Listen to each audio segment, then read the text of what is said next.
Jurassic World didn't just have hybrids hidden away in its restricted section, it had something far more terrifying. You see, Jurassic World didn't just open with brand new cloned dinosaurs, it inherited some from the old park.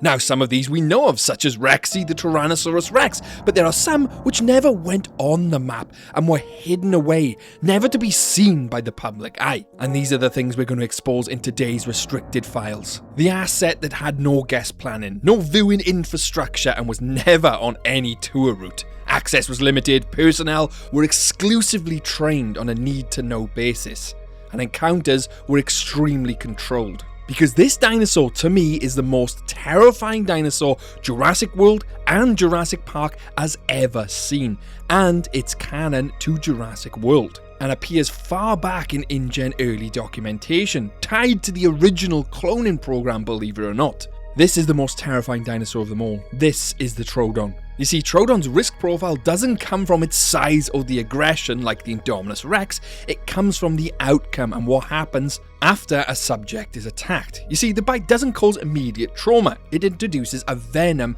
that interrupts voluntary movement in stages. Motor functions degrade, coordination starts to disappear, speech fails, but consciousness remains. Sounds like something out of a science fiction movie, but it's 100% true. Records describe awareness persisting well past immobilization. Breathing continues, vital signs actually stabilize, the body remains alive, but all control is lost, and the Troodon doesn't disengage. It just stalks and stays close to you for extended periods of time. And it's at this point where things take a dark turn, and if you're squeamish, I'd recommend skipping these parts. You see, you really don't want to be left alive by this dinosaur. One bite is enough to cause complete paralysis. You see, something terrifying happens, and other dinosaurs know of this. That's why they flee from the Troodon. Every dinosaur except the T-Rex, even the cloned Velociraptor, despite being highly intelligent and being larger than the Troodons, they themselves flee from this dinosaur because of its venomous bite. You see, the toxins also cause hallucinations, and unless immediately treated, the victim goes into a series of convulsions and seizures, and the final stage is paralysis and then eventually brain death. But that's the last stage. Something else happens in between this stage, and it is gruesome and brutal. You see, the Troodon would hunt the victim by biting and then fleeing, and then just stalking their victim until it suffers from the effects of the venom, and this is where the Troodon lays its eggs. You see, while the victim is still alive, the Troodon would lay its eggs inside of its victim. You are still fully conscious and aware of everything that's going on. It decides to rip the paralyzed victim open, and in a human that's the abdomen, and then lays its eggs inside of the human, while your body is still alive and using that warmth to incubate the eggs.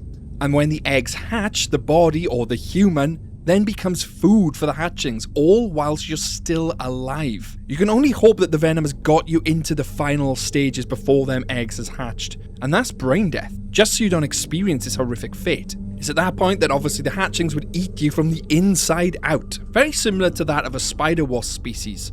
Now can you see why Jurassic World would never want to show this to the public? That doesn't mean they didn't exist in Jurassic World, though. Oh no, they were 100% there. But how, and where, and why don't we see them? Well, let me continue to explain here. The fact that it exists in Jurassic World as a legacy creature indicates it originated in Jurassic Park, believe it or not. They were actually on InGen's list and considered an attraction, but ultimately Dr. John Hammond himself deemed the Troodon a threat to his vision for Jurassic Park after an undisclosed incident and ordered the clones be destroyed along with the records of their creation. A certain doctor decided against that and instead kept the Troodons in the quarantine pens to continue research. Obviously, after Jurassic Park fell, they were still left in the quarantine pens. Masrani Global eventually comes along, buys out InGen, and acquires all the assets, including the Troodon, which they then transferred to their Isla Nublar Jurassic World facility. But obviously, these were never going to be on display. The Troodons were used for a different kind of research. They were restricted, highly classified, staff only. Where were these housed, you ask? Well, you guessed it, the restricted section,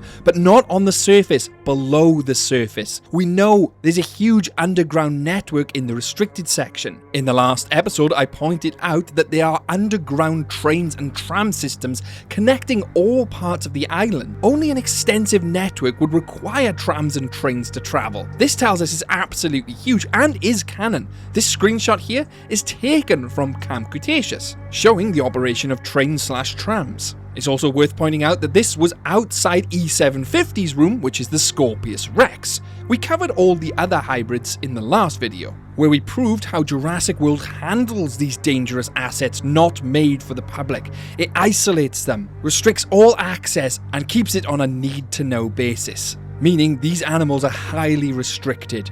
And Troodon is no exception. You see, they were under the due restriction of Dr. Kate Walker, a Jurassic World scientist who was working to better understand the emotions and feelings of dinosaurs, and specifically worked with the Troodon, which they dubbed Genie, and they were testing out a piece of tech called the Dino Decoder, which basically is to better understand the precedent of emotions of dinosaurs, kind of like how Owen Grady's goal was to understand and predict the behaviour of the raptors. Very similar research projects, one was with raptors, one was with the Troodon. Both highly restricted animals. Although the raptors were in the raptor paddock, the Troodon was kept somewhere else. As the Troodon was nocturnal anyway, there was no problem with keeping it below the surface, in the quarantine pens of Jurassic World. But something happens here. Her research comes to a terrifying halt, as we know, because the Indominus Rex escapes his paddock and thrusts the entire island into chaos. It's at this point they obviously abandon the island, including the Troodon. And a few months after the fall of Jurassic World, Dr. Kate Walker, who was in charge of the Troodon research project, discovers that the lead Troodon, Genie, is still alive. So she returns to capture and relocate the animal and continue her research. But during this, she uncovers a dangerous conspiracy. You see, she finds out at this point InGen hasn't given up on weaponizing dinosaurs, which we know of anyway during Jurassic World and Fallen Kingdom. InGen is hell-bent on weaponizing these dinosaurs, as seen by Vic Hoskins and the creation of the Endoraptor itself. And InGen was very interested in Kate's Dino Decoder, and of course the Troodon. To cut a long story short, she eventually moves the Troodon and herself to a secret facility in Chile, and continues her research by remote. Interestingly, the Troodon was supposed to be in Jurassic World Chaos Theory as an assassin dinosaur, and would have been used as the same purpose as the Atrociraptor pack, but was actually scrapped. And in my opinion was probably a good choice, because I'd want the Troodon to have its full effect, the toxing, the paralyzation, and the gruesome fate of the victim. I don't think they could have achieved that if they simply used them as a stand-in for the Atrociraptors. But the Troodon tells us something about Jurassic World. Research assets don't require visibility, they're left unseen. They require containment long enough to be able to collect the data on them. This was the entire point of the restricted section, and this is why we never seen half of it. It was buried beneath the surface, but that's my job to uncover all this in the restricted files. You see, Troodon never appeared on the map, not because it didn't exist, but because InGen wanted to make you believe it didn't exist. Which begs the question, who had access to this restricted section, and what else was down in this huge facility? Well, episode 4 is going to uncover just that. And if you haven't already, check out the previous episodes, because that proves other hybrids existed and what they were. This is the restricted files, file 3. Closed. Massive thanks to the restricted section employees who are on screen now: DVM Wannabe 1018, Joseph Frost's Ghost, Zarkadian, and Fallen Zuria. And if you want to see videos like this early, consider becoming a member. And if you came across the Troodon out there in the darkness, could your day get any worse? You bet Jurassic can. Catch you later.